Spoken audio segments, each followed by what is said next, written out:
जय हिंद साथियों, नमस्कार, आदाब, खुशामदीद। मैं बहुआयामी दल से डॉक्टर के इमाम इस लखनऊ से विपक्ष की भूमिका में बात कर रहे हैं। साथियों, मैं ध्यान आकर्षित कराना चाहूँगा उत्तर प्रदेश में नियुक्त किए गए संविदा कर्मचारियों पर। ऐसा इसलिए है कि चुनाव समय पर है। राज्य सरकार और केंद्र सरकार जो सन 2027 में होना है और सन 2026 में जो होना है, उसको लेकर अगर इनका संगठन मजबूत रहे तो ये सरकार पर दबाव बना सकते हैं। कुछ ऐसी रणनीतियाँ हैं, ऐसी तकनीकियाँ हैं, एकमत होने पर रेगुलर और परमानेंट किया जा सकता है। समान कार्य के लिए समान वेतन लागू कराया जा सकता है। ज्ञात होगा कि सन 1975 से उत्तर प्रदेश में संविदा कर्मचारी नियुक्त की जाने की प्रक्रिया सुचारू रूप से कार्यरत है। वर्तमान समय में लगभग 10 से 12 लाख संविदा कर्मचारी उत्तर प्रदेश में सेवानिवृत्त कार्यरत हैं। बहुत ही निराशाजनक अफसोस है, मन के साथ कहना पड़ रहा है कि वर्तमान उत्तर प्रदेश की जनसंख्या लगभग 25 करोड़ है। 1 करोड़ जनसंख्या पर 1 लाख कर्मचारी भी नहीं हो पा रहे हैं। 75 जिले हैं। यदि एक जिले में 1 लाख भी संविदा कर्मचारी नियुक्त होते तो 75 लाख कर्मचारी नियुक्त हो जाते। शायद इसलिए सरकार इनके और ध्यान नहीं देना चाहती है क्योंकि मात्र 10 लाख वोट ही बनेगी।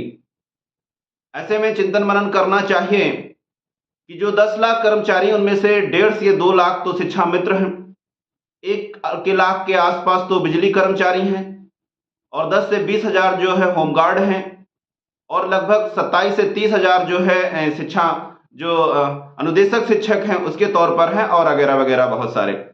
इसके साथ साथ में स्वास्थ्य विभाग में भी अच्छी खासी संख्या है। आप लोगों में समस्या यह देखी जा रही है कि जब सबकी समान मांगे हैं यानी समान कार्य के लिए समान वेतन, यानी आपका परमानेंट रेगुलेशन और बिचौलियों के द्वारा जो आपकी नियुक्ति होती है और उसमें जो वेतन की कटौती होती है, ऐसी समस्याएं देखने को मिलती हैं। तो आप लोग फिर अलग अलग धरना प्रदर्शन क्यों करते हैं? रोडवेज के लोग कभी अलग, बिजली वाले कभी अलग, स्वास्थ्य के कभी अलग, शिक्षा मंत्री के कभी अलग, अनुदेशक कभी अलग।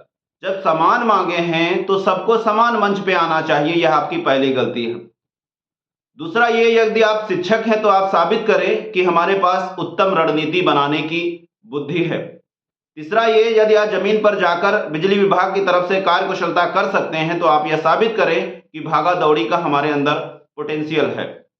और जो स्वास्थ्य चिकित्सा से संबंधित हमारे डॉक्टर्स हैं, नर्सें हैं, वह यह साबित करें कि किस तरीके से मैनेजमेंट किया जा सकता है। होमगार्ड के लोग जब भी धरना प्रदर्शन हो तो बढ़ चढ़कर हिस्सा लें और वह जो है एक सिक्योरिटी सेफ्टी की तरफ उनकी मदद करें।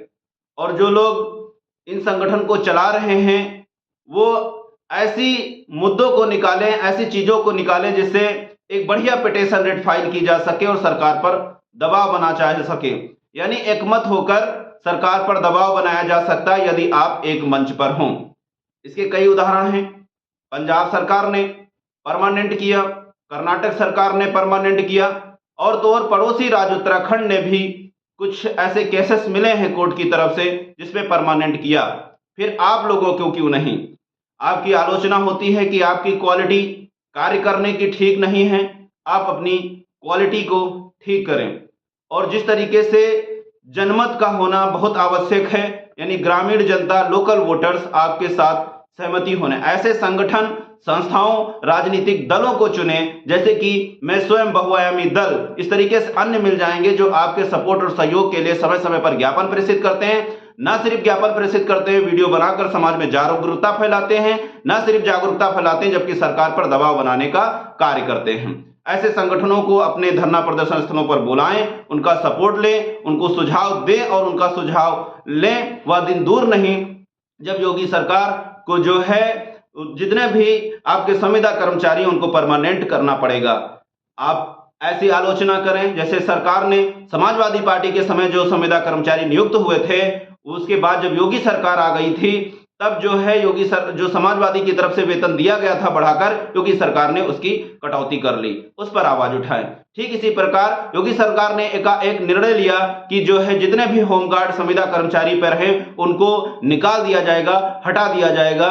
सारे विभाग के अधिकारी एक मंच पर आते हैं और होमगार्डों की नौकरी को बहाल कर दिया जाता है। इसी तरीके से आपको कई अनेक सारे ऐसे हवाले देने पड़ेंगे जहां पर सरकार नतमस्तक दिखाई देती है।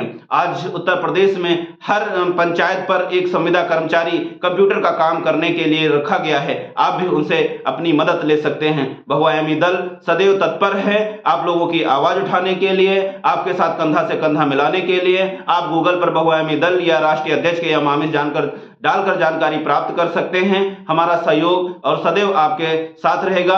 आम जनता से, लोकल वोटरों से कि यही असली योद्धा और कर्मचारी हैं जो आपके बच्चों के, आपके स्वास्थ्य के, आपके प्रशासनिक कार्यों का पूर्णतः देखभाल करते हैं। निवेदन करूंगा, चिंतन मनन करें। जय हिंद, इंकलाब जिंदाबाद, सत्यमेव जयते।